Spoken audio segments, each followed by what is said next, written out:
have Esther in the scripture as we open up in chapter number 4, and she is the queen.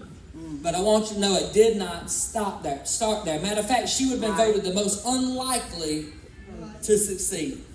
And all of a sudden, we see her sitting in a place that nobody expected her to be. Amen. But I want to tell you, while she's sitting in comfort, her people is in a crisis. That's right. And that's what we find in chapter number 4. And Haman is the enemy of the story. I want to keep up and make sure we have an understanding. Listen, Haman is there, and Haman has this idea to destroy all of the Jews. And so what's happening is fear is going all throughout the land, and panic is everywhere. But then you have Mordecai. Now, Mordecai, watch this, was Esther's cousin, but really was her father figure, if you would. If you read the scriptures, you'll find out, matter of fact, her name wasn't Esther, by the way.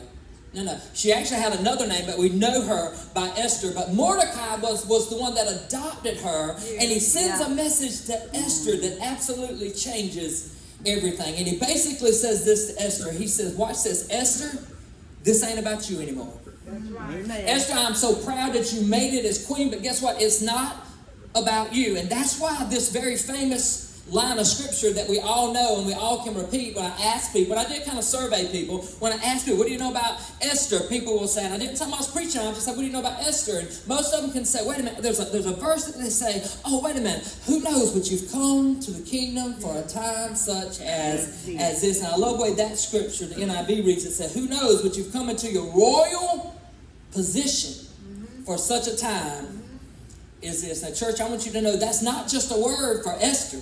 That is a word for everybody under the sound of my voice. Listen, that God has purposely placed you where he has placed you for a reason. Listen, there's not a person born. I love Jeremiah 29:11. Somebody said it was their favorite verse. And by the way, if I didn't read your verse, it's because you didn't put it on the paper. I'm just saying. But it says, listen, that before I formed you in my mother's womb, I knew you, and I formed you, and I decided, and I had a plan for you, and that God has that plan. And so I want you to get that understanding today that everybody has a place on this earth on purpose.